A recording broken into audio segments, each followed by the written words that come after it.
guys are ridiculous. These guys are ridiculous. Now, how about them damn Celtics? And we are back with another episode of How About Them Celtics. Sam and I are here recording Saturday, September 23rd.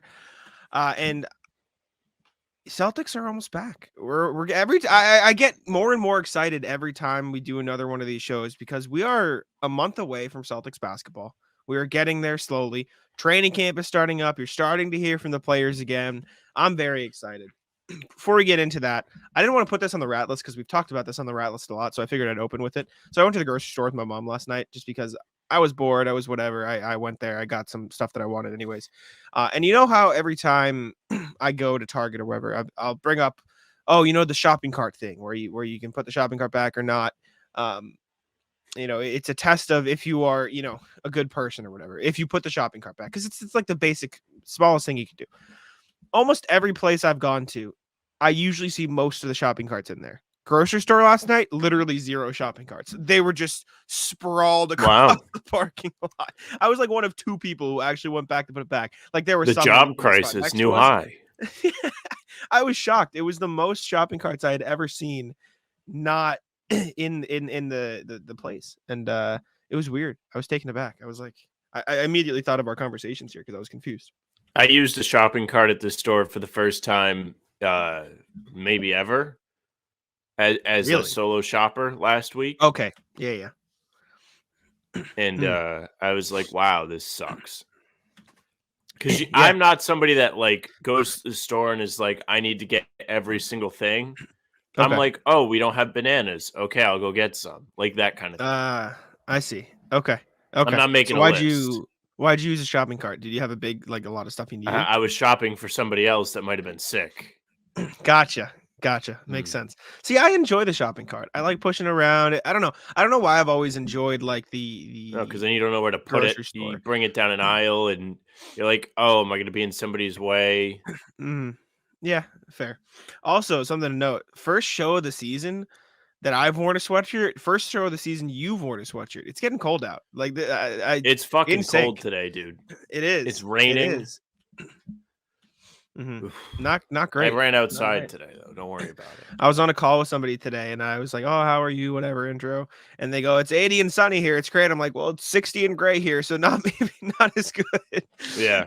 But we're getting to that time of the season. But luckily, that time of the season does mean that Celtics basketball is almost back. And speaking of Celtics, let's get into it. The Celtics have signed Lamar Stevens to a contract. What I can only assume is a 1-year contract. We haven't learned the details, I don't believe just yet, whether it's fully guaranteed, whether it's 1 year, X amount of years. I assume it's a 1-year standard deal, probably similar to the one Svi Mykhailiuk and Delano Banton got, where it's partially non-guaranteed.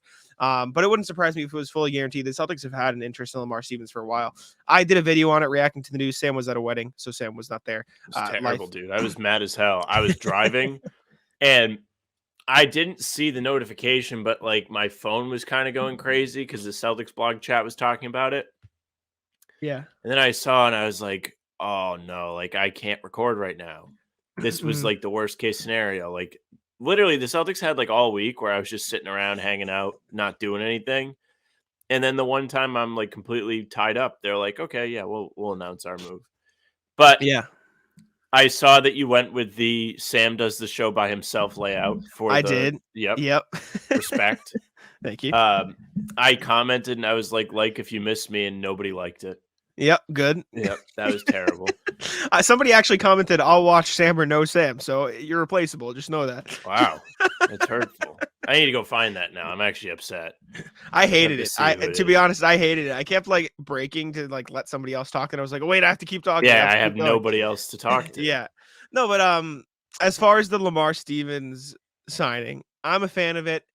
The one thing that I kept mentioning, they have a lot of wings now. They have a lot of wings. They have O'Shea Brissett, Svi Mykhailiuk, Sam Hauser, Jordan Walsh, Lamar Stevens now as well, and Delano Banton, who can play up because he is a bigger guard. That said, I think Lamar Stevens brings a little bit of something they didn't necessarily have. Obviously, Jordan Walsh is a solid defender. O'Shea Brissett is solid on that end too. But Lamar Stevens is probably the best defensive wing they now have off the bench, just in terms of experience, physical tools, and ability to defend a lot of positions. I really think he can replace some of that defensive stuff that the Celtics lost with Grant Williams and even Marcus Smart a little bit. Jordan Walsh is going to have to come in and do that, but he's a rookie, and you saw him get in foul trouble in Summer League. Lamar Stevens has been a solid defender throughout his time with the Cavaliers here, and more minutes every season, which is, I mean, something you'd like to see. And yeah, I'm excited. It was World Be Free, by the way. Glut of Wings. Asterisks. ... I'm tuning in. Sam or no Sam. Good solo, Jack. Keep it up. So you can be mad at World Be Free. I found. But yeah, we're gonna respond now. Sam's anger. Put the angry face. I don't like that YouTube has their own emojis before the actual ones. Yeah. But the most intriguing thing I saw about the Lamar Stevens signing came from Adam Himmelsbach of the Boston Globe, who, after the signing, tweeted out, was told the Celtics expressed to Lamar Stevens that they're hoping he can bring some of the grit and toughness that was lost following the departure of Marcus Smart and Grant Williams. So that's a lot of pressure to put on a guy. I wonder how much of that is, hey, we lost this. We know you have this. Let's see if you can bring it to the team. But if that's the case, you have to imagine he'll be able to fight for some minutes. Like, Lamar Stevens is a good NBA player. I brought him up as soon as the Spurs waived him. If we really want to continue the summer of Jack being right, this is another guy I really liked when he was waived by the Spurs before the Celtics were even interested. He's tough. He's a good rebounder. He's good at cutting. He does prefer the mid-range to the three-point shot a little bit, which is concerning. But I know you like that. Yeah. I know you like that, but he's going to have to hit those corner threes if he wants a consistent rotation spot. But Lamar Stevens is good, man. I was confused why the Spurs let him go so easily. Obviously, they wanted to bring in Max Strus, but he was impactful for them. He started 25 games last year, I believe, and he was a net positive. Like, he's a real good player. I think he could get some minutes on this team. Yeah, I was looking at Reddit. I was looking at some of the comments on our video, and I believe there was at least one Cavs fan that was like, "Wow, I can't believe like the Celtics got him for free. They're going to be so much better now." I wish the Cavs kept him over Okoro, like just continuing to just be like, I can't believe they let this guy go. Again, he started 25 games on a Cavs team that was fourth in the East, a very respectable Cavs team, that won 3 out of 4 against the Celtics last year, or 2 out of 3. I don't remember how many times they played. He certainly just makes the log jam at wing off the bench even worse, or even more congested, because now you have him, O'Shea Brissett, Jordan Walsh, Svi Mykhailiuk, Sam Hauser, Delano Banton. That's it, right? Or am I missing somebody else? I think that's it. That's still a lot. I mean, you have a lot of options. I'm curious to where he's actually going to wind up in terms of minutes. That probably depends on how consistent he becomes shooting the three. But I could see him getting real minutes off the bench. Especially, again, he's starting on a Cavs team that was a respectable team, like competitive. Obviously, in the playoffs, they were terrible, but I don't think he played much. He didn't. He got like under 5 minutes a night. Yeah. Yeah. You know they're going to have him shooting corner threes all practice, all day, every day of the week. He's going to be learning how to shoot threes. And he won them a game against the Celtics. That game, the I'm going to make both game from Grant, he was all over the glass when we reacted to the rumors of them maybe bring him in for workouts. And then we heard more reports of, oh, yeah, they might go get him. So this all just makes sense. We've heard it, like the breadcrumbs have been there all summer. Cool. We don't know if that's a fully guaranteed contract yet, though, do we? Or is this the final We don't know the spot? contract details. I think it's the final roster spot. I feel like it would have been established that it was a training camp deal. I just don't know if it's a fully... Like, for example, O'Shea Brissett is on a fully guaranteed contract. Delano Banton is partially guaranteed until a certain point. So I don't know like that detail, but I'm pretty sure this is the 15th roster spot. I'm 90% sure of that. That means hot seat Luke Cornett. I don't know about that. What do you mean? He's not fully guaranteed. If they want to get rid of somebody, it's going to be him. I feel like he'd be the last one to get rid of. I feel like they'd get rid of Banton or Mykhailiuk before Luke Cornett. They have so many wings. Why would you get rid of the only backup big you have behind your three? I just thought he was the only one that they could waive like before training camp. No, Mykhailiuk and Banton are also on non-guaranteed. Okay. Non-fully guaranteed. So there are some extra ones there. But Banton's probably first then. Maybe. I like Lamar Stevens, though. I'm in on it. I know you touched on it. Do you think it's too much pressure to put on a guy to say like, hey, come replace Smart and Williams' toughness? Or do you think that was more just in the sense of, okay, you are a tough guy, come bring this attitude? I lean more the second one. I think the messaging getting out to the Boston Globe is almost a PR thing because they know people don't like that. They know people are talking like, who's going to be the guy that makes these guys dogs? Who's going to be the PJ Tucker? I've saw like a bunch of people being like, they need PJ Tucker or a PJ Tucker. So this is their attempt to try and bring that kind of mentality back to the team, or at least convince the fans that it's going to be back, even though Jason Tatum has talked about his leadership style compared to other guys. And then, everyone still listens to him. He's still a leader. He still can command the locker room, all of those things. I'm not convinced that Lamar Stevens is moving the needle for you in that sense, but it's good to have somebody that is someone we have seen against the Celtics turn a game by just trying. So I'm excited about that. I think the Celtics saying they need to replace Marcus and Grant Williams is kind of, I don't want to say lame, but lame, because more so with Grant, they just let Grant walk.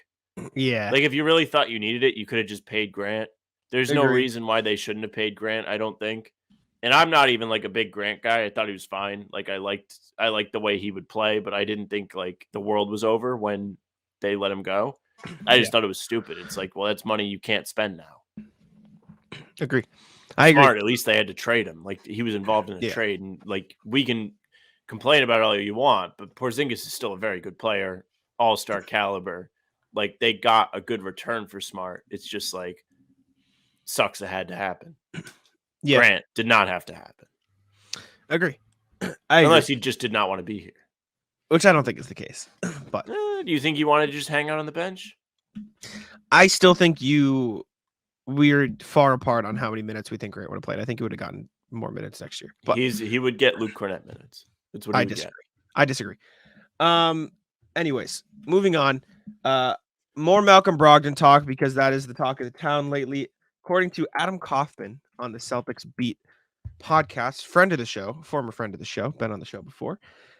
Adam Kaufman said, I have heard some whispers that they are still trying to trade him being Brogdon. Malcolm Brogdon is maybe not being actively dangled by the Celtics, but I believe he is absolutely on the trade block. This is from one of the recent episodes, the most recent one of Celtics Beat on CLNS. Shout out CLNS. Thank you very much. But this is just what we're hearing now. We're hearing Malcolm Brogdon could be traded. We just did a whole video on potential trades the Celtics could explore for Malcolm Brogdon. It makes you worried about his value and how much of them talking outwardly is trying to protect that value. Obviously, he's going to have some because he just won 6th man of the year and he's still a damn good player. But if the Celtics are going to trade him, you have to get a guard back because you can't depend on Pritchard and Derek White. As much as I love Pritchard as a backup and I think he can play that role, you need a bit more depth there just because it's weird, man. This is weird that it just came to light. It feels like just from Gary Washburn speculating this is all coming out, but now you're hearing all these other pieces. I don't know. It's an odd situation. So as far as the guard situation goes, I'm kind of sick of all of this because I don't think it makes sense for the Celtics to move off of Brogdon unless he's ripshit pissed. I agree. You just said it perfectly. They don't have the means to do it anymore. Unless you're getting a guard back, and we did the whole video on it, you really can't get away with this and not feel the effects of it if you trade Brogdon. Pritchard's fine. He's going to get targeted and bullied on defense. That's just how it's gone. You saw in the finals last year, or 2 years ago now, they were like, damn, like we need another guard. And they go get Brogdon. Now they only have 2 guards again because they traded Marcus, which is fine. Yes. But you can't go and trade another one of the guards. You just can't. So I would love to know what they are looking for in return for Brogdon. I think that would be a very, very interesting. Did you just text Ray? I did, yeah. Ray texted me asking me about ball. Okay. I texted Ray about 2K, so we already chat. Okay. So sorry, distraction. Yes. Well, it's my own fault. But I wonder what they were like looking to get back for Brogdon. Like if someone needs to be like, yo, like off the record, what are you trying to get for Brogdon to Brad Stevens? Yeah. Because then put it on the record. And then put it on the record. Yeah. Like just go all in for that one credibility thing. Maybe that's me. Jack, I don't like the idea of getting rid of Brogdon. Jack gets fired before he ever gets a job. Get ready for the NFL season with incredible offers from Fanduel, America's #1 sportsbook. Right now, new customers can bet $5 and get $200 in bonus bets. Guaranteed. That's guaranteed. Plus, all customers who bet $5 will get $100 off NFL Sunday Ticket from YouTube and YouTube TV. Now is the best time to join FanDuel. It absolutely is. The app is easy to use, and you can be on everything from spreads to player props and more. So visit FanDuel.com/Boston. Kick off the NFL season with an offer you won't want to miss. FanDuel, official partner of the NFL. It's weird, man. It definitely is weird because, especially when you consider, you look around, we've talked about, this makes sense for the Celtics. This could be a player they target ad nauseum. We talked about it all the time. What you really have to look at is what teams would be trying to trade for Brogdon. That's where you have to start, because those are the teams the Celtics are going to be in contact with. Those are the teams that are going to be in contact with the Celtics. You look at those teams, it's teams like the Nets, who could use some point guard depth, who don't have any point guard depth to give the Celtics. It's a team like the Clippers, who don't have any point guard depth to give the Celtics. I saw somebody say, I think it was in our comments, get like a 3-team deal where the Celtics also get Bones Highland. If you think Peyton Pritchard is getting target on defense, Bones Highland is worse on the defensive end. Bones Highland is cool, but I mean, it's not even close to good enough to being an upgrade to trading Malcolm Brogdon. And he'd be trading with the Clippers, which I know Sam would probably not be too happy with. Yeah, the Clippers can't get Brogdon. If you wanted Brogdon, then you should have had him before they had to trade Smart away. If I'm Brad Stevens, absolutely fucking not. No. Agree. The only team that okay, maybe not the only team. There are a couple teams where it does make sense where you could say, okay, maybe there's a trade to be had there. The Lakers make sense, and I know you wouldn't like it because it's the Lakers. If you could get player X and Gabe Vincent back in a trade, you maybe be okay with it because Gabe Vincent is good. That's not the worst thing because it's exactly depth. And the Lakers could use more shooting if they wanted to trade Gabe Vincent. It could be, give us Gabe Vincent, and that's where the problem lies, though, because it'd have to be like Jackson Hayes, and at that point, like, who cares? That would just be getting Gabe Vincent, which, if anything, Gabe Vincent on a 3-year deal at that contract might be better. It's Malcolm Brogdon, anyways, for the Celtics. But that's one. Another one is the Orlando Magic, who I know you're very fond of. And it did also, I know you want Markelle Fultz, but it did just come out. I believe I saw somewhere saying, oh, it feels like they could trade Cole Anthony because he's sort of the odd man out in that guard rotation. Wouldn't be the perfect fit. But if you're really looking for replace Brogdon and get depth, getting Cole Anthony to trade would give you some point guard depth. He's not a great defender, but he can score in bunches. And so that would at least help you patch up the holes if you were to Sounds make like a trade. Peyton Pritchard. But yeah, that's he's the probably problem. a little bit better than Pritchard, but I don't think that moves the needle. I agree, but I'm attacking this as if a Brogdon trade had to happen. I still stand firm on what you said at the start. Don't trade Brogdon unless it is absolutely clear that he doesn't want to be here, right? Like, or you're getting no point. You're winning the trade. Exactly. There's no point. And most of these that I'm bringing up are perhaps Dennis Schroeder, the former. FIBA MVP. Hell no. That would be so funny. You would be. Please. Well, I don't know. Like you talked down on Brogdon enough to be like, damn, like I miss Brogdon. You know what? Now. Actually, let me rephrase. Oh no, this is worse. I would actually be okay with Dennis Schroeder more so this time around in Boston because he would have a more defined role. You look at the role he had in Boston at the start of last when he was here the first time. He was a starter. He could not play next to Marcus Smart, and I don't think he could play next to Derek White as well either. Better because Derek White can shoot, but I also think he would just be the sixth man for the Celtics, which is much better than him being a starter. I don't think he should be playing a ton with Tatum or Brown, but if they're going to run their sixth man as a pure scorer, which is what they're using Brogdon as, I don't think Schroeder would be the worst. Maybe Schroeder's probably a better defender than Brogdon. Ring up the Charlotte Hornets and say, what do you think of Terry Rozier? I don't know. Maybe. I'd rather Schroeder. As crazy as that is. There just aren't a lot of teams that kind of suck that might have something worth giving you back where, if there was any hint of Lonzo Ball coming back anytime soon, I would consider do that. But would you do it now or would he? No. Yeah. Cause if you're the Celtics, you're in a position where you have to win now. Like the Celtics are all in right now. They've traded Smart. They brought in Porzingis. They're trying to capitalize on their window in the present. Getting Lonzo would be a cool move for the future. And I think if Lonzo comes back, and is at full strength, he's a great piece anywhere. The perfect piece, But probably. he hasn't played in what, a year and a half now, almost 2 years, And he's and not he's playing going this to be season. out for at least another. That's going to be Yeah. 3 years without playing in an NBA game. Is he really going to be that sharp? I agree with you.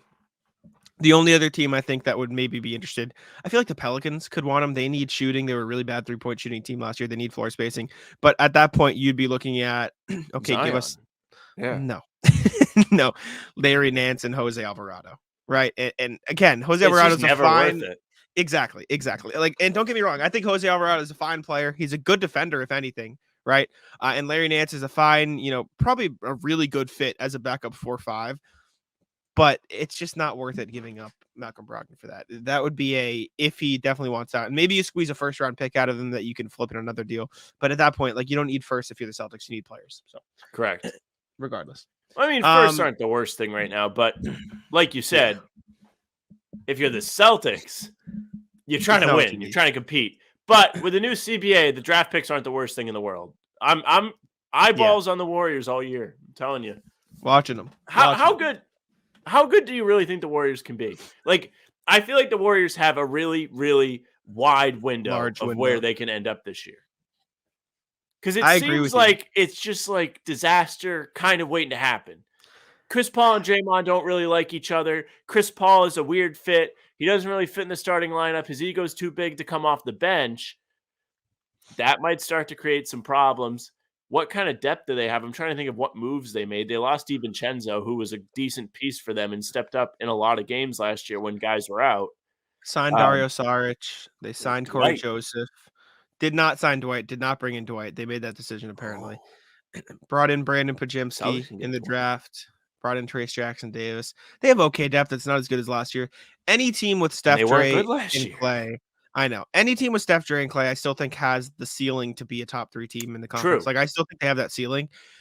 Their floor at the same time, though, could be playing. Like, I think Warriors, Warriors watch is Spice Adams, like, looking out from behind the tree like this.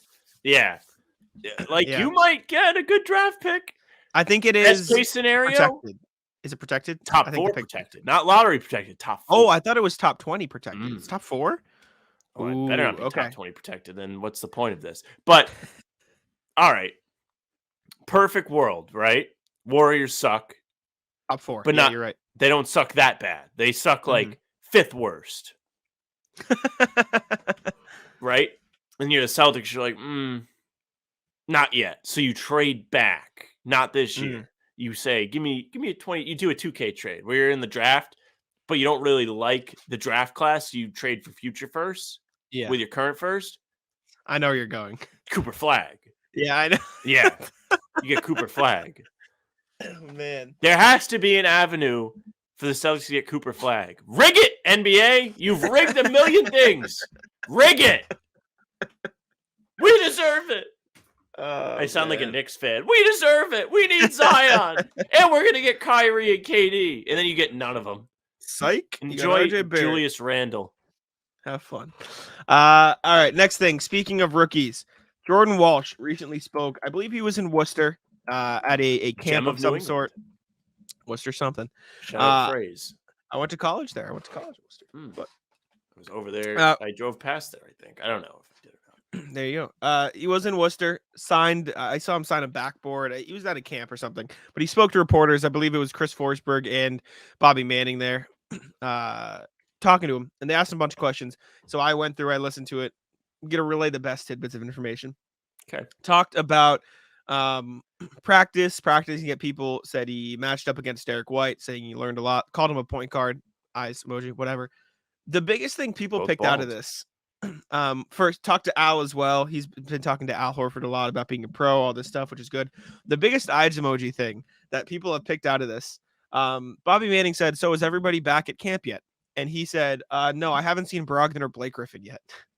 And the eyes emoji was, but Blake Griffin? What do you mean you haven't seen Blake Griffin yet? Blake Griffin's not on the team, buddy.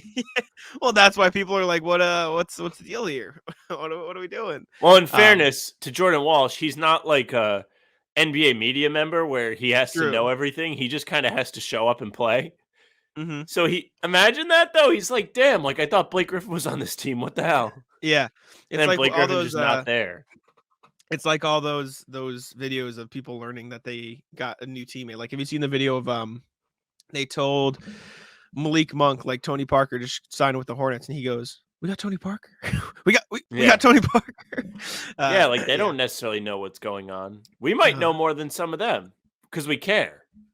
I think Jordan Walsh really cares. He's just kind of happy to be in the NBA at this point, probably. At least a little Good for bit. him. I'm sure he has some kind of little extra oomph behind him motivating him, but there is he's an NBA player. He's an NBA player. Did you hear Evan Turner and Andre Iguodala kind of talk about that with Redick? I to know. I derail saw this. pieces. No, I saw pieces of the interview, but I didn't hear. So they were kind of talking about like drive and things like that, and like I think it was Evan Turner said like you got to be careful with what you say because if you're like a happy to be there guy, then the media might paint you as like, oh, like this guy's gonna suck because he doesn't want to be the best. He's just happy to be in the league. Remember when Anthony Edwards was like he had just got drafted? Yeah, He was like basketball is like whatever, or he said he wanted to rap or something. And everyone said was he like, liked well, other this guy's stuff. gonna suck. Yeah.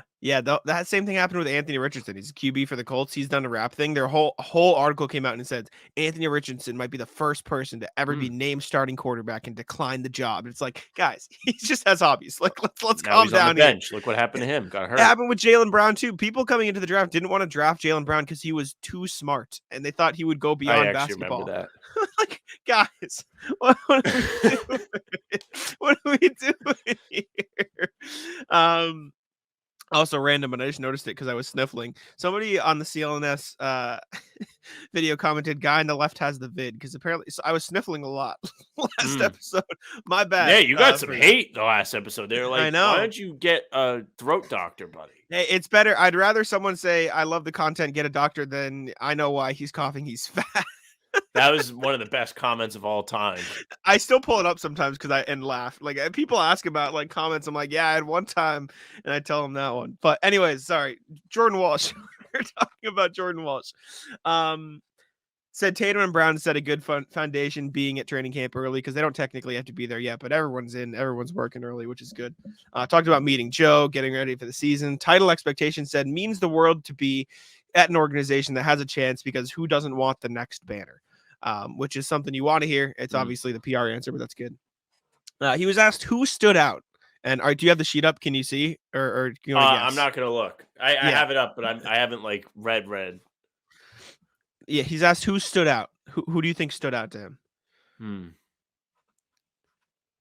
I don't know. I feel like Sam Hauser's like a kind of guy like you show up and you're like, oh, wow, that guy can play basketball. He said, getting to match up with Peyton Pritchard every day. We play one-on-one after practice every day. Learning stuff from him. He's teaching me stuff, telling him the way of the game, how Joe is, what it means to be a Celtic. So Peyton Pritchard teaching the rookie the ropes, which is funny because Pritchard he is such an wanted to interesting character on this team.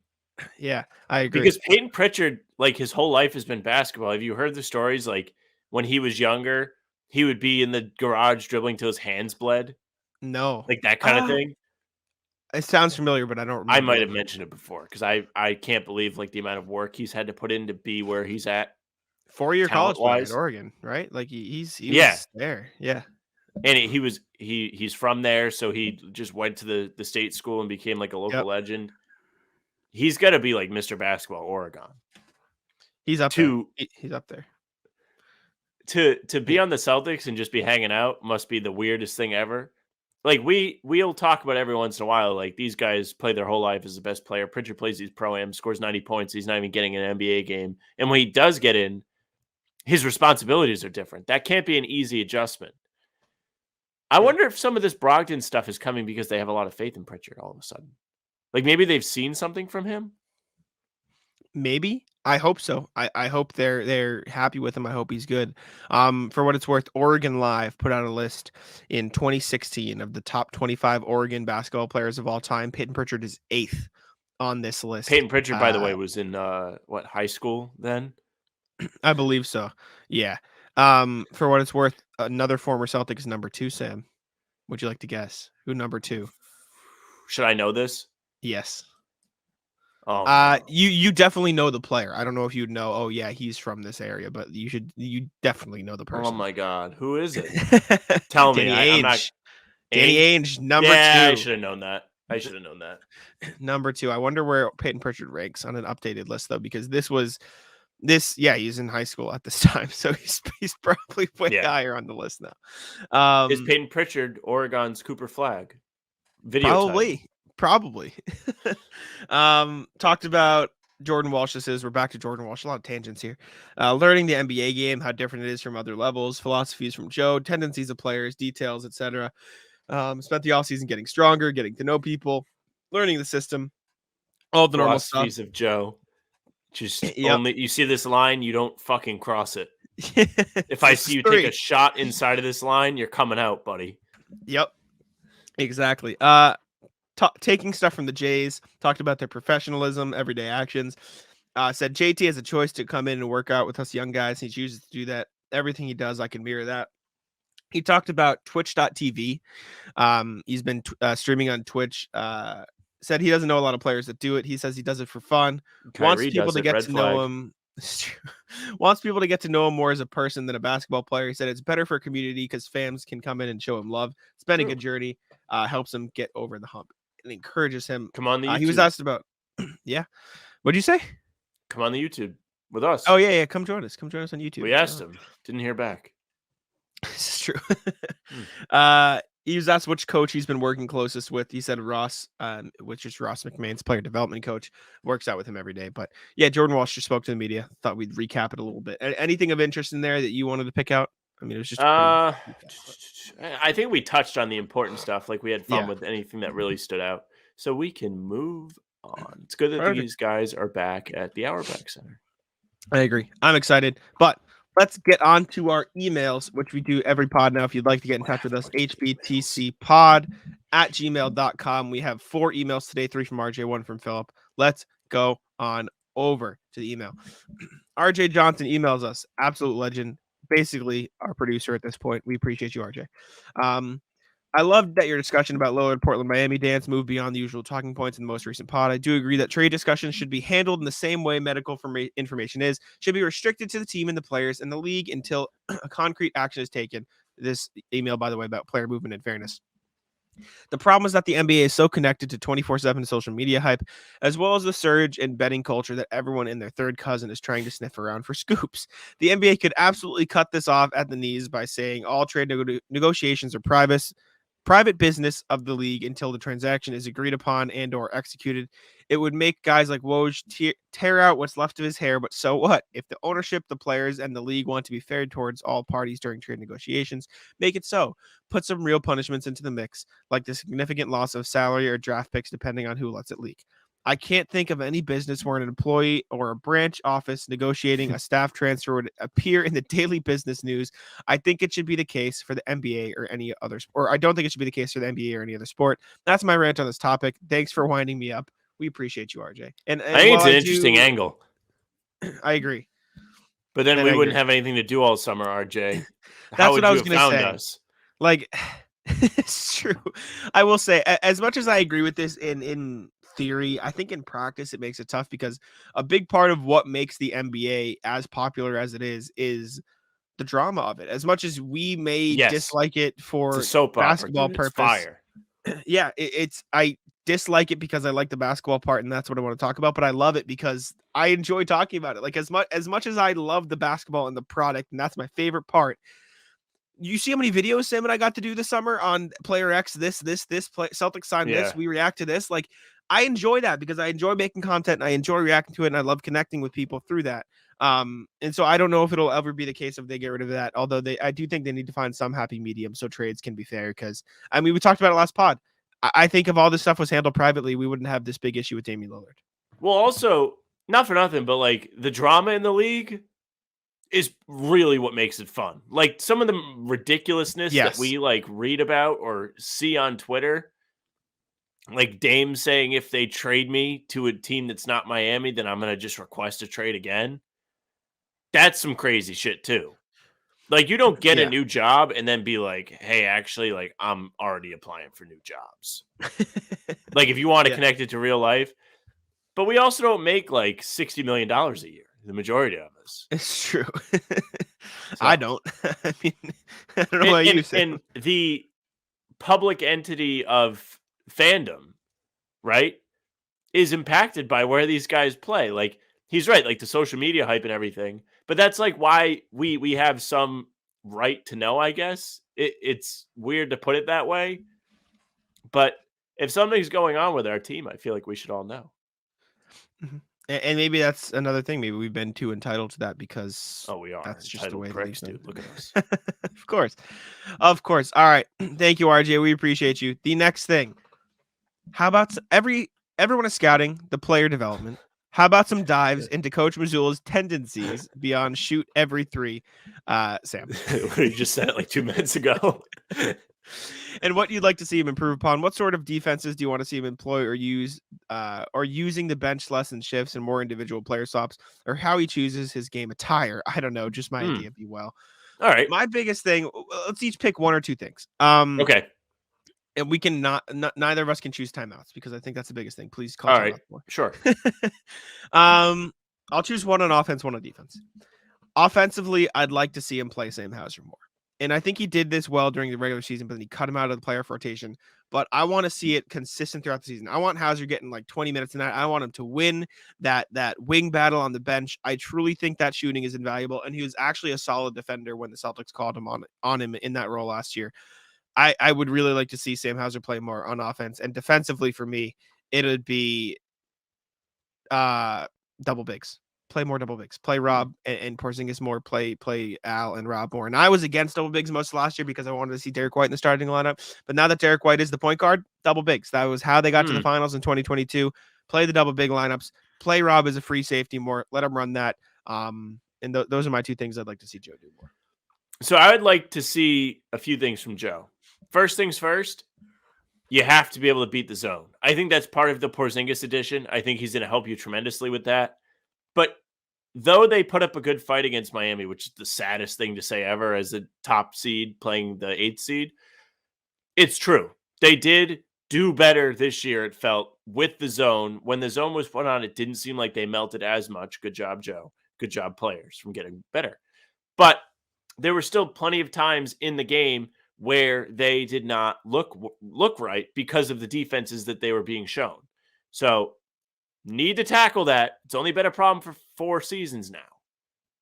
Get on it. Get better. Be elite. It's simple. They make college kids do it. They make high school kids do it. They make youth leagues do it. Break the zone. Move the ball. High, low. They don't all have to be threes. Have Tatum at the free throw line. He's a great decision maker. He can make the right play, hitting guys on the wing or dumping it low to, you would hope, Rob or Porzingis, who can catch lobs too.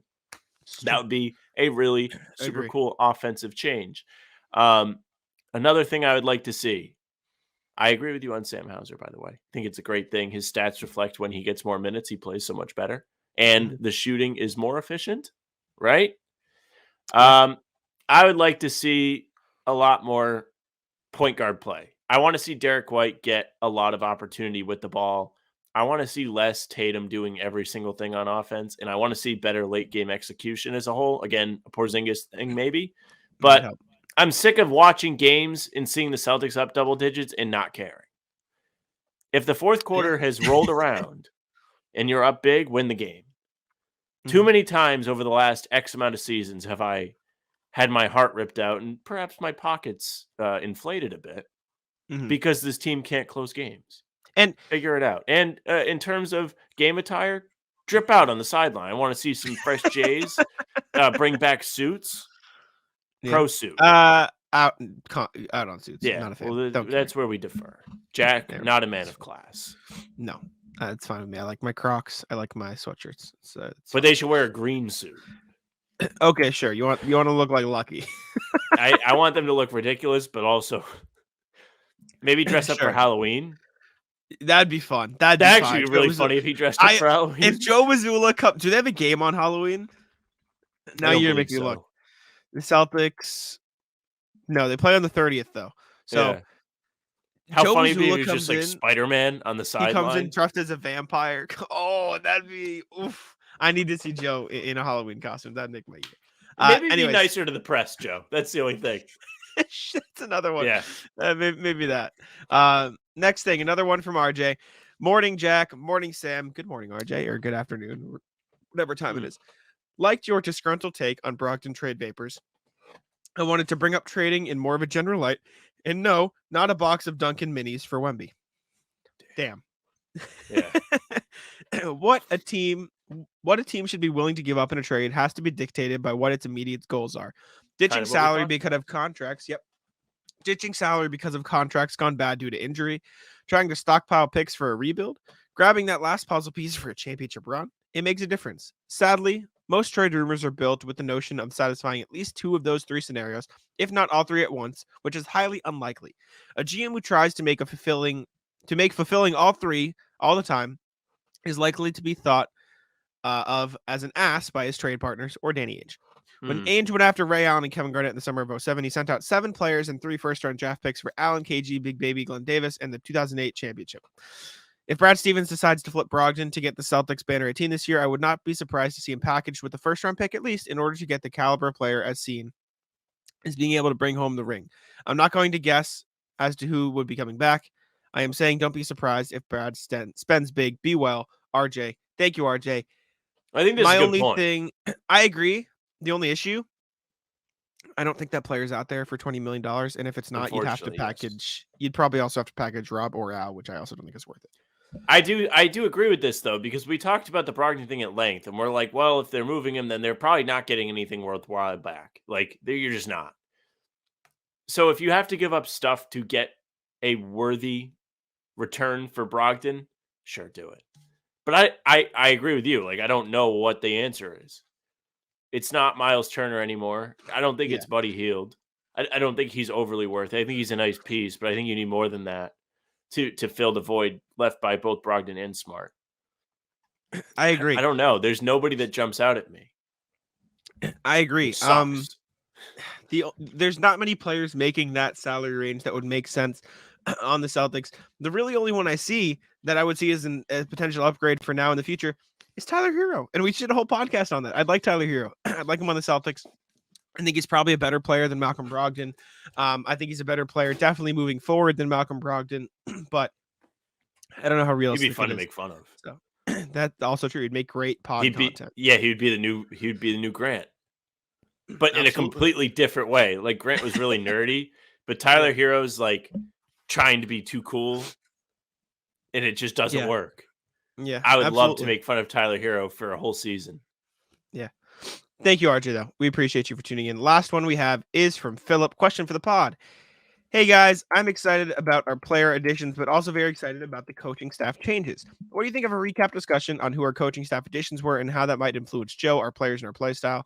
As always, I sincerely appreciate what you both bring to the Celtics community. Best, Phil. Thank you, Phil. We appreciate you. And before we jumped on here, I pulled up the Real GM coaching tab. These are the Celtics coaches heading into this season. You can see when they joined. It'll say 23-24 if they are a new addition to the staff. Obviously, head coach Joe Mazzulla. The new additions, Charles Lee, Sam Cassell, Emile Jefferson, Phil Pressey, all new additions this year. Charles Lee is the lead assistant. Guys coming back, Tony Dobbins as well. Joe Mazzulla still listed as assistant. That's funny. Kenny Graves, and then Matt Reynolds listed as the Dwight Schrute. Joe Mazzulla. Joe Mazzulla getting assistant coach is such a dirty slight. No, he's listed as. Oh, he's there twice. Coach. Yeah, that's what I was saying. But Sam, Dwight Schrute, Matt Reynolds, a special assistant to the head coach. Do you know why that's his thing? Do you know what Matt Reynolds does? And I look this up. He's the replay guy. He is. Because they only talked about him every broadcast after Abby Chin did a special report on him. Yeah. And Scow's like every single time there's a challenge. Oh, there he is with the iPad. Matt Reynolds. Yeah. He's got it. But these are the new coaches. These are the new guys in the league. I believe this how many years they've been with the team? Let me double check that. This is years in roll. So Celtics do have a lot of new guys in the coaching staff. Kenny Graves has been there for years. Joe Mazzulla obviously has been there for plenty of years. Tony Dobbins been in a role for years. And then obviously guys like Matt and Matt is there still, but you have a lot of new guys. Charles Lee, Sam Cassell, Emile Jefferson, Phil Pressey. Emile Jefferson feels a lot like a player's coach in the sense of it's probably Jason Tatum's buddy to get him on the team, talk to the players a lot. Similar with Phil Pressey, although he does have head coaching experience in college.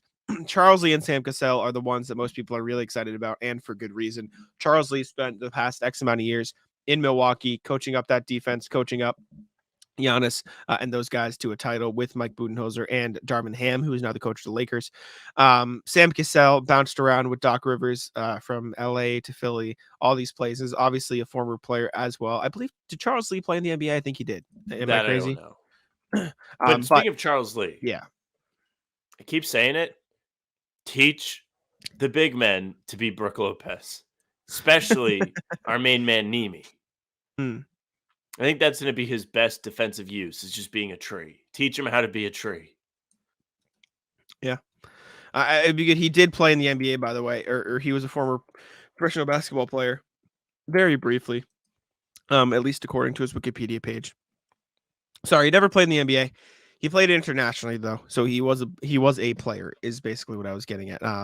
He was a assistant coach at Bucknell, where he did go to college, assistant at the Hawks, assistant with the Bucks, and now an assistant with the Celtics. So this is his first assistant coaching job in the NBA without Mike Budenholzer. He was Mike Budenholzer's top guy for a while, branching off now. And it wouldn't surprise me if he leaves the Celtics. I think good, because he's been a top. Budenholzer, kind of stupid. No, different. I mean, Darvin Ham was a good coach after being with Mike Budenholzer for years. It doesn't have anything to do with it. You're an asshole. Charles Lee's been a top candidate for a lot of these head coaching jobs. I think he was a top candidate for the Celtics head coaching job with Ime Udoka got it. So, like, the Celtics clearly like Charles Lee. I think him and Sam Cassell will bring a defensive-minded mindset to the Celtics based on how good the defenses were that they coached in years past. And I think both of them also have a chance to help Joe Mazzulla, which is important. Joe Mazzulla is a good coach, but you saw last year how he looked without he didn't have a coaching staff effectively. They lost a lot of people. All the people were worried about Ime Udoka, and you saw it. The first chance they got, they left to go be on Ime Udoka's coaching staff again. So now he's got a coaching staff. There. Find you some friends like that. And move that's across fine, the country, just go hang out. But now Joe Talk Mazzulla hoops. has a real coaching staff, a real group of guys that he was able to help cultivate and bring in, and I think you're going to see a huge difference from not only him but from the staff as well. I would like to see a good bounce back year from Joe. Imagine if Joe wins Coach of the Year. That would be, and he would talk mad shit. He'd be like, "Fuck all you guys! Like, how about anybody ask me about threes now? Like, that would be the first thing he said. That would be the first thing he says. Yeah." Love it. I do kind of feel bad for the amount of scrutiny he got. He was just put into like kind of a bad position where, I mean, we all have high expectations for the team, and he ended up being someone that got a lot of the blame when they came up short. If they won the ECF or the title or something, I already had a question planned. He was going to get to the podium. I was going to, so Joe, you ended the game there. A couple timeouts left on the board. You think you would have maybe used them, but unfortunately they couldn't. They didn't get the jump. Just had to keep it in the bank. I've got it on lock. All right. You want to bump the other Celtic stuff? Bump the other Celtic stuff we were going to potentially talk about today, and we will go right to the NBA where we do have a Damian Lillard update. Woo! Now, Sam, you were out on Damian Lillard talk. You're going to be in on the Dame talk we have today. I haven't really seen much. Wasn't on Twitter a lot. I do know what this is, and I have from some Walsh stuff to add, but from Woj. Those talks have intensified this week with Lillard, but still there's no trade imminent. So far, the one element that has not been a part of these talks are the Miami Heat. But we know in trade talks and conversations that can change in one moment, one call. Basically, Blazers holding Dame trade talks. Just not with the Heat. Respect. They said, see you later. Yeah.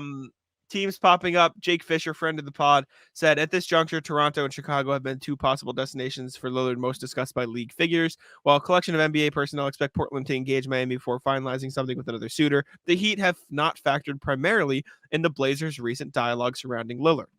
So basically, Blazers said, fuck you. Good on them. Good for them. This should have happened a long time ago. I think Chicago's actually like an interesting team here. I don't know what they'd have to give up for salary to match. You may know more about that with Bulls Wire. But if you can keep one of, I kind of think you're better off keeping DeRozan. In all seriousness, not even trying to like shit on Levine. I just think he's a really good closer. He's a good shot creator, and he's reliable down the stretch, as is Dame. So that would make you a very good fourth quarter team. Does Vucevic go? I don't know. I don't know if that makes sense for Portland. I saw somebody write you could probably entice Portland more if you gave them Vucevic and you accepted that you would take Nurkic back, like a swap there. because Vooch probably fits a bit better. Salary wise, you could probably get away with. Let me see here. You could get away with Lillard if you're taking on Nurkic too. Yep. You could get away with Lonzo, Vucevic, Patrick Williams, and Alex Caruso. So you could keep Levine and DeRozan if you really wanted to. And the Blazers probably wouldn't want Levine or DeRozan because it just doesn't make sense for them anyways. Then you could roll out Damian Lillard, Zach LaVine, DeMar DeRozan, Torrey Craig, Jusuf Nurkic as your starting lineup, which is probably pretty good. It's a pretty good starting lineup. The issue is your bench depth, but even then you have Kobe White, I would assume Javon Carter still. You still have Andre Drummond. You have okay bench. You'd probably need to flip a little bit from guards to forwards, but it wouldn't be bad. If you didn't want to do the Nurkic for Vucevic swap, you could get away with Lonzo, Patrick Williams, and Alex Caruso and picks. So like there is a pathway to do it without having to give up any of your huge core players. But in order for that to be of interest to the Trailblazers, they'd have to be okay with taking on Lonzo's salary for 2 years dead. So, which maybe you're fine with. But...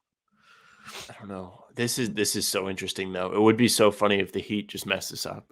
Because it was a one-horse race until now, really. Like that's all we heard about was Miami.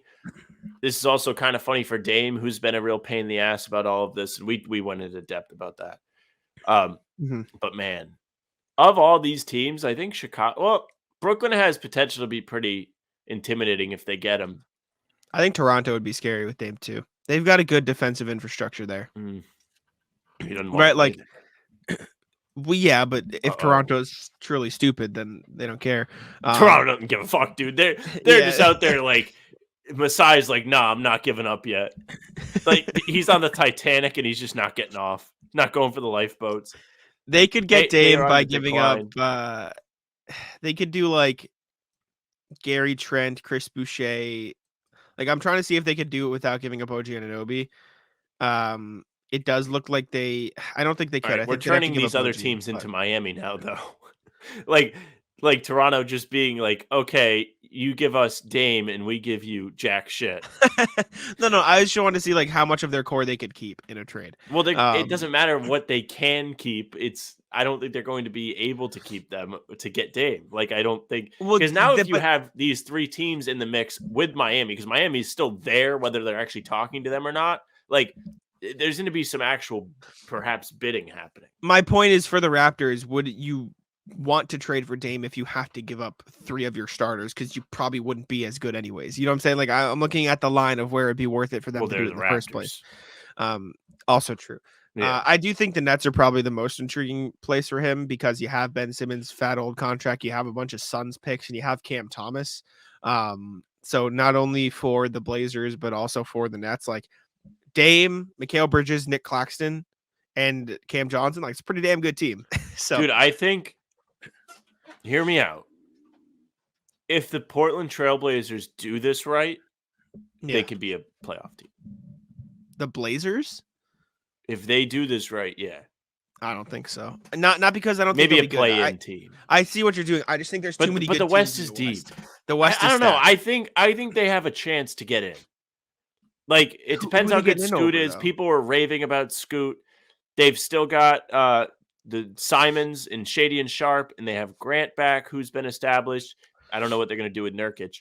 And then whatever they get back for Dame, you can't imagine they're going to get nothing. There's just so many good teams. Like let me read this. There are very good teams. Like Nuggets, go through them. Nuggets, Grizzlies, Kings, Lock, Suns. What? No, do not tell me the Blazers can be better than the Kings. They cannot be better. No, I'm not. No. I'm not saying that they're going to be better than the Kings. I'm just saying I don't know if the Kings are a lock. To make play and lock, not playoffs. Call this a top 10 lock. Okay, sure. For the sake of this, so Nuggets, Grizzlies, Suns, Kings, yes, too. Suns, yes, Clippers, yes, Warriors, new load management, play in lock. I hope yes, but yes, praying on their downfall. Yes. I won't say it. I'm not saying it. Lakers, I'm not saying it. Yes, Timberwolves, Pelicans, Thunder, Mavericks, Jazz. This is where it gets cloudy. The Blazers will not be better than any of those teams. The Pelicans have potential to. They have a big window, a fat window, like the Warriors in Fat Zion. Yeah. But they last year when Zion played were the best team in the West, and then he got hurt, and then they trickled down those standings. Did we even say Dallas? Yeah, I threw him in there at the end. Dallas is going to be a good team this year. Mm-hmm. OKC gonna be a good team this year. Yeah, it's tough for the Blazers. The West is really, really deep. Even the Rockets and the Spurs, even the teams they're fighting with at the bottom, could be better than them. Yeah, there's like a lot of fun teams in the West this year. Like it is the wild, wild West. Because I sneaky like the Rockets, not for any reason in particular, just because it feels like they're due to start being competitive again. Their front office certainly believes that. They went out and spent money. They have the kid from Auburn, Jaden Smith. Jabari Smith. Yeah, that one. Guess every name except the right one. The third pick in the draft last year. Well, I knew who he is. His name slipped me. Old man moment. Amon Thompson too. Yeah, they just had it. They had the fourth pick in the draft. There was buzz that they had to debate picking one of the Thompson twins and Cam Whitmore, and they got both. Yeah, they got Cam Whitmore too. It's crazy. Like, Houston's kind of fun. They have a Kevin Porter trade coming down the pipeline. Not that they're going to get anything for him. They're going to have to give stuff up. He was out before any of this. Yeah, they brought in Fred VanVleet. They drafted Thompson. They have Jalen Green. They have so much other young talent that they don't need Kevin Porter Jr. anyway. He was always out. I wrote about it back in like July of like all their young guys who they have Şengün, who's a beast. Şengün's good. Jabari Smith. Oh. Yeah, they're going to be really good. They're going to be really good this year. They're going to be good. And then, I mean, there's the Wemby factor in San Antonio, who's just going to be nasty. So we'll have to see. I think San Antonio is a year away. I agree, but I still think they could be better than Portland. There's too much unknown with Portland. Yeah, this is a big Sam looks like an idiot segment, but I don't know. I think I agree with what you're saying. More of a testament of the depth of the league. Where I'll put it this way, I think the Blazers could be better than the Wizards and the Hornets and the Pistons. But there's so many good teams in the West. Yeah, but it's tough. Maybe we should make the NBA North versus South. Thoughts? I don't know about that one. It's interesting. Got a fire. Should make it like football where it's a big mix regardless. Anyways, next thing we have here, Tyler Herro. Teams want him. Teams are in on the Tyler Herro thing. Jake Fisher Good for him. Yahoo Sports had a report. If Portland ultimately does business with Miami, the Jazz, as well as the Bulls, Hornets, and Nets, are considered teams interested in landing Herro from the Heat. And there are plenty of executives who'd rather take Miami's best package if the Heat are so willing. That could include Herro, Jovic, with Jakic, and Caleb Martin and more. People want Tyler Herro, and all of these teams make sense for Tyler Herro. The Nets, he would make sense as a lead guard on that team. The Bulls would make sense. They need depth. They need 3-point shooting. They need youth. The Hornets would make sense. Pair him with LaMelo. The Hornets need talent. The Hornets suck. I think the Hornets make the least sense of these teams. Yes, but they're the Hornets. They need anything. And then the Jazz makes sense too. I mean, the Jazz at Tyler Herro, they're probably competing for the play-in. Dude, the Jazz are another team like maybe.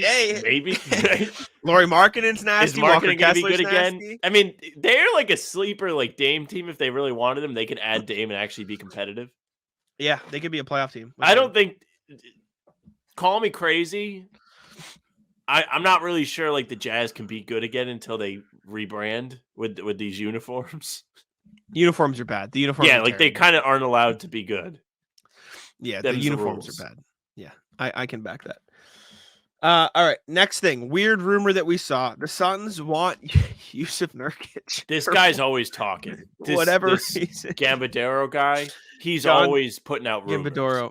Yeah, I don't know how often he's right. Yeah.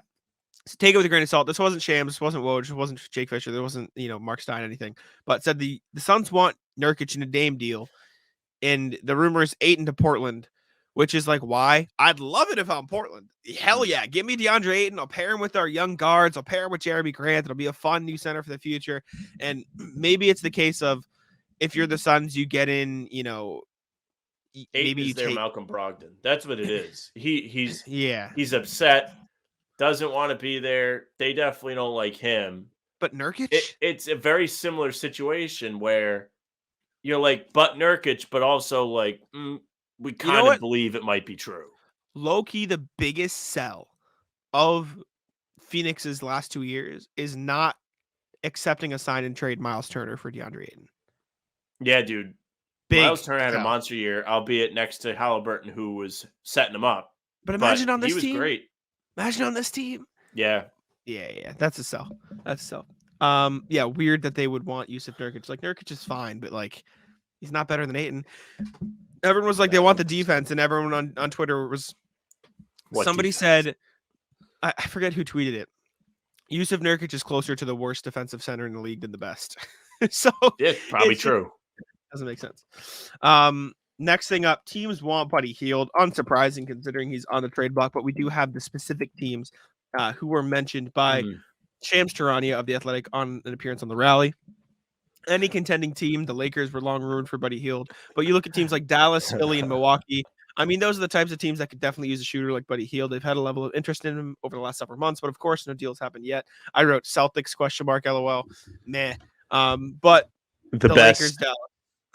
What is this? The Lakers. Lakers long rumored for Buddy Hield. They were rumored for so long that they were going to trade for Buddy Hield, then they traded for Russ, and that went perfect. No. That's a no.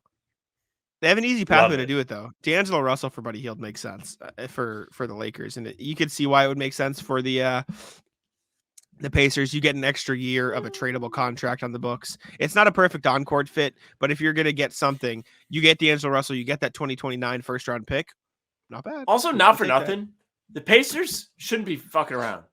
Like, the Pacers, they're kind of getting there. They're in that, like, Orlando Magic,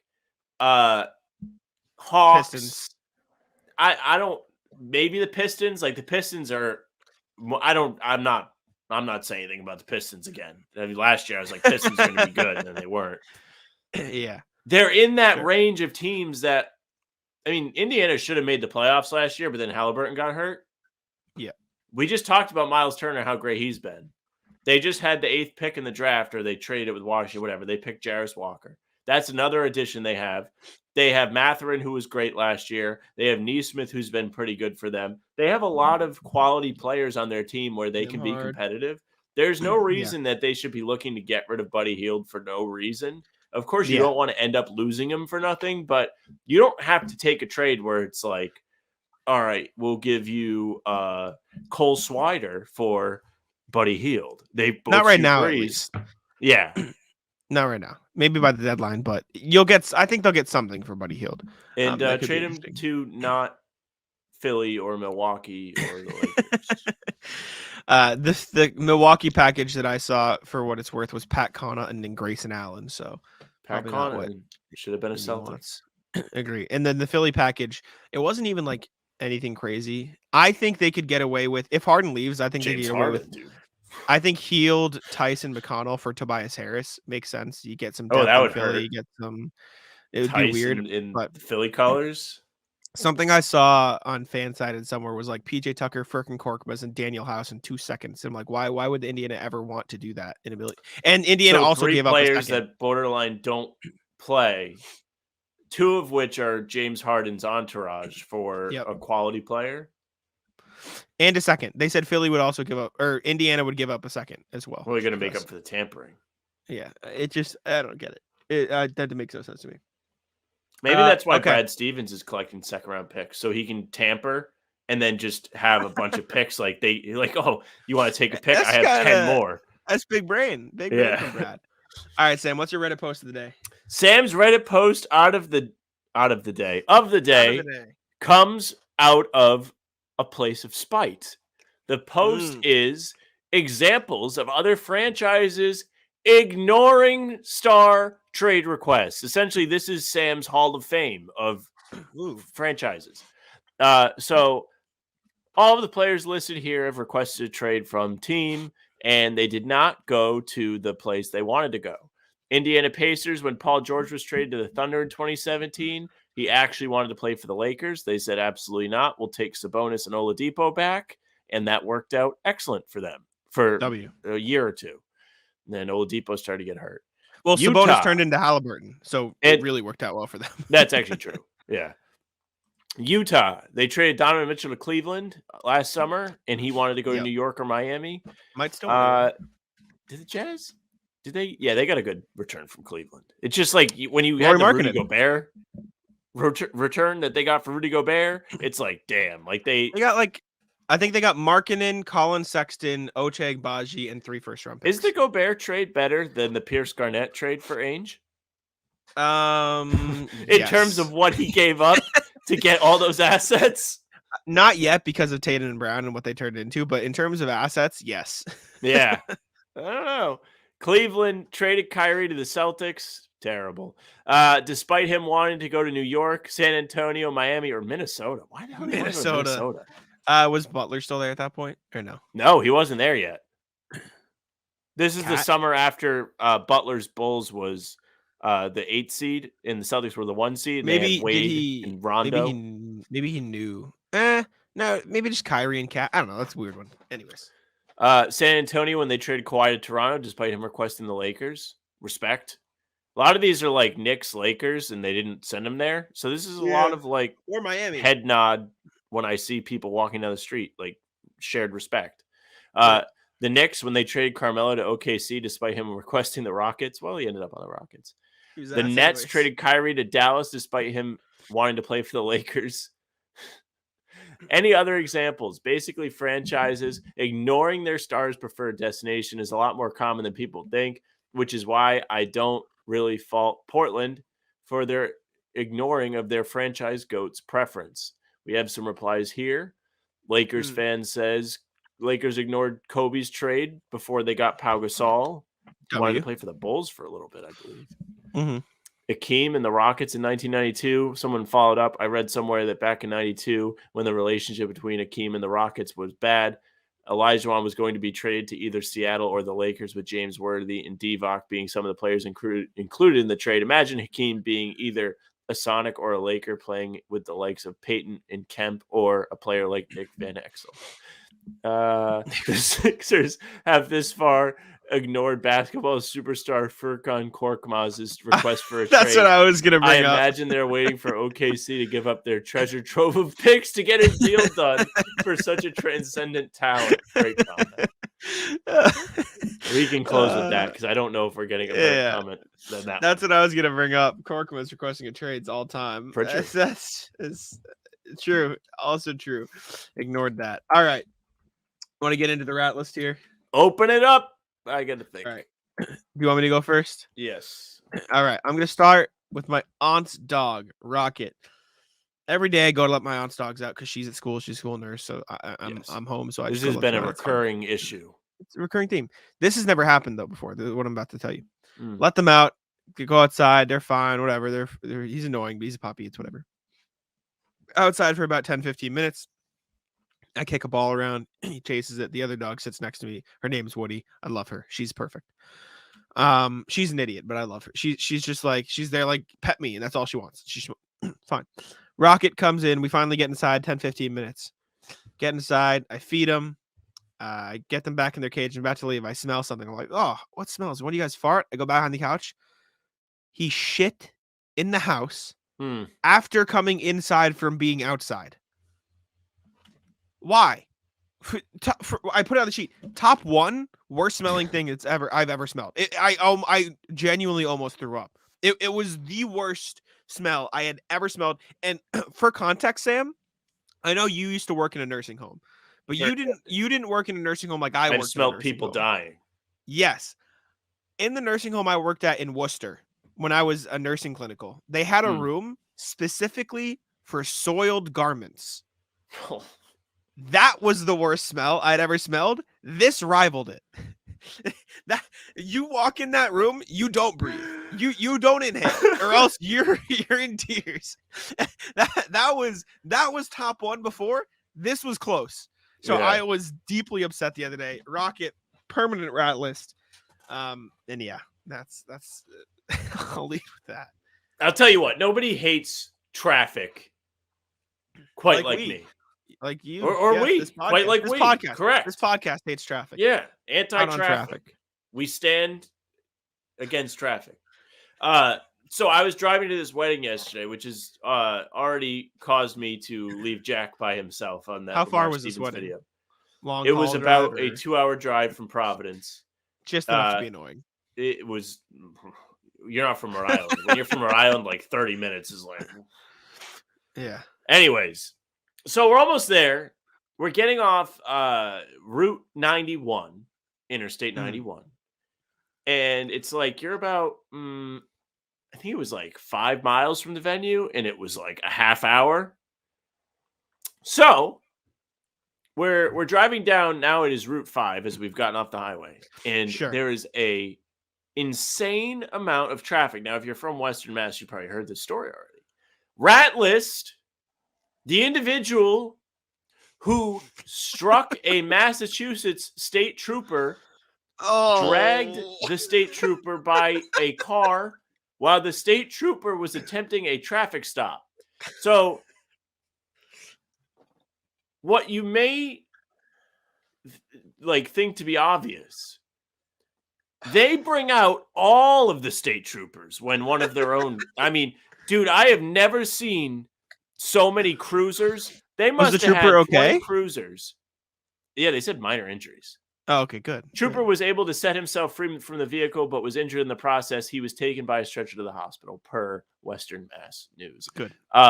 Suspect ran off into the woods after crashing the car shortly after striking the officer. So, if you've ever driven before, for whatever reason, you probably have this inclination when anything's going on not to mind your own business.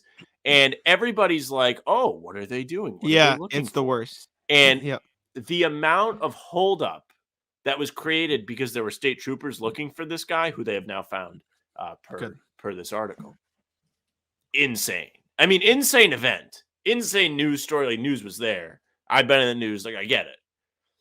But, man, the amount of just extra time. I was late to the wedding. I was late. Damn. How late? I had to stand in the back. Damn. Ratless, that guy. Also, very inconsiderate to do in the middle of the day. Anti-Ratless, something I found about this. Do you know who found the guy who got him? Was it a dog? Look at him. He got him. Got his ass. Roxy. Shout out Roxy. Roxy got his ass. Yeah, they had. Down. Luckily, Suter did not have any unwanted guests on his property. Instead, it was the state police canine unit. Roxy finally located the suspect. Arrest was on camera. Oh, can we pull it up? Do we have it? They don't have it embedded. They just said it was caught on camera. Imagine getting chased down by Roxy. That's gotta suck. Most terrifying experiences of your life. That's awful. All right. Yeah. If you're gonna drag a state trooper, just do it in the middle of the night. That way, if you're gonna stop traffic across the entire main drag of your area, do it in the middle of the night. Now, let me ask you, what's worse, the guy who dragged the state trooper or the people who stop on the highway to watch? No, you can't drag anybody. That's kind of fucked. That's pretty terrible. The people who do stop to watch are the worst, though. Just fucking move on. Just come on. No, there was another traffic that was just caused by people rubbernecking like that, and it was that's what I'm saying. It was literally just a tow truck. Yeah, there wasn't even any damage. This is a complete different area. Accident wasn't serious, and it was 10 minutes of traffic. They just want to watch. Yeah. I'm glad you said this at the start of the episode because I put it on here. People at the grocery store, Eternal Rat List, just fucking be aware of your surroundings.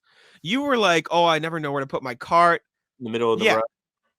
You're never like, oh, I don't know where to put my cart. And that's what you're supposed to do. These people, la-di-da, walking around, not giving a shit. And be aware that there are other people in the grocery store. And this, keep in mind, this is 6:30 p.m., not a very populated grocery store. And yet there's still people running right into us. Have some awareness. Also, maybe this is make me sound like a terrible person.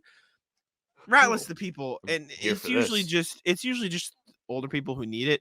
I fucking hate the electric shopping carts. Fuck off. Get them out. Don't go to the grocery store. It pisses me off. It's annoying. They don't turn fast enough. They're always in your way. And because the people who are driving them, they are the people who don't care about their surroundings. They're just in the way. They're out. Stay out of the grocery store. Have someone go for you. Sam went to the grocery store. I told you about the day that I was in the grocery store and this lady was on the electric cart and she had a kid with her. And she was like, I better not see your lips on my snacks. Yeah, we- that yeah, was yeah, a yeah. day. That was like, Yeah. where are the cameras? Yeah, out Um, on those. Oh. Ratless, the guy at the wedding that like tried to give me advice. So I don't know who this guy was. Like, it was one of those people you kind of don't know. Sure. Which is also like a weird experience when, like, I don't know. It's our generation. We don't really Did talk they to know strangers. you, but you don't know them? No, they didn't Okay, know okay, me. just random. Got you. You know what I'm talking about, though. Yeah. Yeah, But so Kaylin and I are in line Yeah. for drinks, and I'm like gonna get a soda water. And what's cool about open bar is they got all the fruits. So you get the soda water and you put the fruits in it. You're the only Excellent. person open bar fruit. Well, I don't drink. Only person ever. I know, but just Dude, I see the fruit and I went back. I was like, yo, can I have another orange? Yeah. Continue. But anyways, he's like, line's long. You're gonna get like 3 or 4 drinks. Like, just get them all at once. I was like, oh, all right. Like, I didn't really like have anything for him, so it was a weird situation. But the best part of the wedding was like we were all at our table, and I nudged Kalen because I saw a dude. He just had like all the drinks. It was just like 2 hours later. I was like, damn, he wasn't lying. Yeah, Had like a tie around his head at the end of the day. It. Did he? Of course, he's one of those. Yeah, I respect it though. Follows his own advice. There you go. Yeah, not a hypocrite. Was this a her date to the wedding or vice versa? Vice versa. Okay, gotcha. Yeah. I wasn't sure if this was a her date, so you really don't know anybody, or if it was No. Okay, Okay. Probably about the same ratio though of like But- knowing okay. people. Yeah. Gotcha. I'm gonna rat list you for just eternally telling me the wrong. I try not to, and I apologize every single time. It is. I showed up 5 minutes late today because I knew you would be late. Sam texted me today. He goes, and I don't care. I'm not doing anything. Like, it's not actually a big deal. That's why I'm putting it here because it's funny. Sam texted me. Let's see what time. It was. Oh, let's record in 25 minutes. 11:21. We did not start recording till 12:10. 12:15. In fairness to me, I kind of didn't think you would be up yet. So you were like, I'm awake, and I was like, oh, fuck, he called my bluff. There's another time where Sam jumps on. He goes, okay, let's record now. I got something to do later. I'm like, all right, cool. I'll jump on. And Sam goes, hold up. Let me finish this article. 30 minutes goes by. Sam gets a text from work. Hour and a half goes by. I'm like, that was a terrible day. We I was could mad have as just hell that recorded day. later. It's just funny every time. I probably still had something to do. I just had things come up that I did not anticipate coming up. I know. But my real final rat list that I had written here, maybe I'll remember. My dog, the one that tore the ACL, Duke. Yes, Yep. Tore his ACL. He's a fat ass. Duke.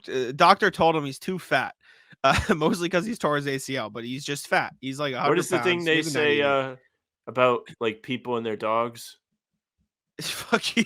Don't tell me I'm like my dog. You're a rat. They told him he's overweight. I'm gonna get my money's worth for that rat list. You're the worst. Every day, and maybe it's partially my fault. Whenever I go to Dunkin', I get an order of hash browns. I give half to Duke, half to my other dog, Charlie. Right? I give him a Good couple hash browns. Potatoes, right? Yeah, they are good. Idiot move by you giving them away. Well, no, I buy one for me, one for them. I specifically buy them hash browns. They're 99 cents. I'll get my dogs a treat. It's fine. But they look forward to it, right? Like they now recognize the Dunkin' bag because they know, oh, I'm about to get a treat. I'm about to get a snack. And so they will come up to me when I get home. But with the news that said Duke is overweight, they are no longer allowed to have hash browns. They are banished. Oh. No more hash browns. Which means, and since Duke isn't allowed to have it, and we're about fairness in our house, Charlie also not allowed to have hash browns. So they're upset. However, Duke made up for about 7 trips of hash browns. I got a cannoli the other day, was brought home for me. I turned around to get a napkin. I turned back around. Duke is on the counter with cannoli gone. He picked it out of the box, had it halfway in his mouth. My sister's boyfriend goes, you should probably take that out of his mouth. I said, if I touch it, he will bite this shit out of me. I'm not getting that cannoli back. So Ratless, my dog, for being a fat fucking rat and taking my cannoli. And now I don't feel bad that you tore your ACL. So there you go. Rat list. Yeah. That's all I got. You got anything else? Nah, I don't really have anything else. Oh, good rat list today. That was funny. Yeah, I mean, if that's it, we can wrap it up there. Thank y'all for tuning in to How About Them Celtics. We very much appreciate you. We did hit 1,300 subscribers. Blisteringly climbing right now. We're getting there. This is chugging June, along. July pace. You know what it was? Neemias Queta, 2-way contract. Lamar Stevens contract. W. Thank you, Celtics. Dude, crazy for how doing stuff. much better we are when stuff happens. Imagine when we actually have games. We are at 1,311 subscribers right now. Go join them. We appreciate you very much. We're still official 1K bump since the start of the playoffs. We were Mr. 305 ahead of game 1. We're now 13-11. Love to see it. That's big time. We appreciate y'all. Join Playback too. I think only 2 of you guys have signed up for Playback. We're going to be watching games with you there. Go check out playback.tv. How about them Celtics? And as always, check us out on Spotify and Apple. Leave us 5 stars and a review if you like it. Leave a comment. We like the comments. If you want us to talk about anything, comment or email us at hbtcpod@gmail.com. We appreciate it. I'll let Sam get us out. Yes, thank you very much for watching. Thank you very much for subscribing if you have recently or ever. We do appreciate that, so go do it if you have not yet. We didn't do the calories. Do you want to do calories or do you want to skip it? Yeah, do the calories. Okay, yeah. Sorry, let me put Matt the Rat back on the screen. This will be quick. We need to have a different background for the calories. I know. We need to bring it up. I have 5 items once again for Sam to guess the calories. Let's check it out here. First one, I found Prime. This is KSI and Logan Paul's drink. I saw it at Shaw's, and I wanted to try it. It's an energy drink. Do you have a review? 16.9 fluid ounces. It's very sweet, so if you don't like sweet, you won't like it. I like sweet, so I like it. There are 2. I got 3 flavors. I have 2 here: icy pop and blue raspberry, lemon lime. It's in the fridge. Very good. I enjoy it, but again, very sweet. Good with electrolytes. There's this whole thing going through that there's too much caffeine. These are caffeine free. The energy drink has a lot of caffeine, but guess the calories, Sam. How many calories in Prime do we think? So here's my dilemma. It's supposed to be a Gatorade replacement. They are the official hydration drink of Arsenal, Bayern Munich, some big clubs. Yeah. But there has to be a reason why anybody would pick that over Gatorade. So my dilemma is I feel like it's 0 calories. It's 0 calories, and then I will make an actual guess. It's not 0 calories. Okay. My guess then is 210 calories. 20 and 25 calories. Damn. Yeah, I was very good. I was in the right ballpark with thinking it might be very low with a 0. Yeah. The low calories. It is low cal, gluten free, caffeine free, 10% coconut water, which is their big seller. Around 200 for a bottle. Gatorade's a lot. All right. Next thing I have it here. I got Jersey Mike's again last night. Very good. Respect. Yes, good Love choice. It. But I picked these up at Shaw's. These are Lay's salt and vinegar chips. I'll give you a serving. Size. Sorry for the crinkling on the mic. Maybe some people like it. About 17 chips is a serving size. 140 calories. 160. Okay. Close. Respectable. Also, sorry for the crinkling. Another thing I got at Shaw's. Wheat Thins. Love Wheat Thins. Wheat Thins kind of very fire. Wheat Thins, very good. Serving size is about 16 Wheat Thins for reference. Ooh. What do we think for wheat's supposed to be healthy, but it is a snack. I'll say 120. Should have gone with your gut. 140 calories. It is the epitome of staple snack food. All right. 2 more things. I don't actually think there's a calorie number on this, so I shouldn't have grabbed it. So we'll skip it. This is a Golden Grams General Mills S'mores treat bar. It's just what it is. That's got to no be other 200 information calories. for you. 120. Not terrible. And then the last thing, I'll pull it out of my Jimmy John's bag because I had it last night. These are some of the best chips you'll ever find. Miss Vicky's kettle whatever chips. Very good. I get them whenever I get Jimmy John's. It's like my little guilty they're pleasure. Like Cape Cod chips. They're good. They're very good. I want to say 140, but I feel like that's cheating. Is that your final guess? I'm gonna say 180. 210. High calorie chips. Yeah. Very high calorie chips. But sorry, we had to do the calorie game. We forgot. I will let Sam actually subscribe. Dude, leave a like. Hit the notification bell so you don't miss any breakers like I did yesterday. Big dumb idiot. I wasn't even here. You can follow us on socials at How About Them C's. That's Twitter, Instagram, TikTok, and Facebook. If you want to listen to us, we're also on Spotify and Apple. If you don't have the ability to watch us, perhaps you're driving and you shouldn't be on your phone, or, and if you want to follow Jack on Twitter, it's at JacksMonNBA. You can follow me at Sam LaFrance NBA. That's it for us. Bye. Taco, come on. Taco's having some fun here. That is bogus. These guys are ridiculous.